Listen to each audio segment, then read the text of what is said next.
So, ang mga key elements na kailangan nating isiguro dito ay itong pagkakabit sa concrete, yung size nitong poste na ito, bakal, yung pagkakabit nitong cantilever frame, at saka yung size nito mga framing na ito.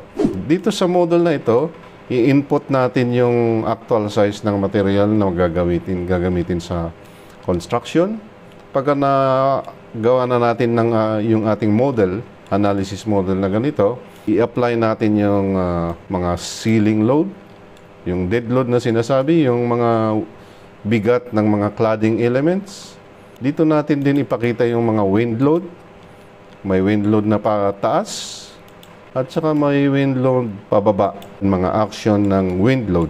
Dito mga kaibigan, hindi ko na ipinakita yung earthquake load dahil pag sa ganitong uri ng structure mga kaibigan, mas critical yung wind load kumpara sa earthquake. So, pagka na-input natin yung mga loading, i-analyze natin yung structure at saka i-design, i-run natin sa software. Ating makita kung may mga problema sa ating mga sizes. Makita natin ay may mga pula-pula. Yung bigat na dinadala ng element na ito ay kailangan mas mababa doon sa capacity ng material.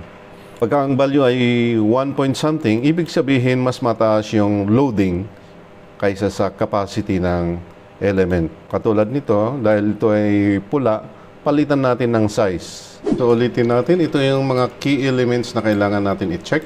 Una, kailangan natin i-check yung mga sizes ng mga framing elements, yung mga connections, lalo na yung pagkakabit doon sa building, at saka yung mga connection ng bawat elements.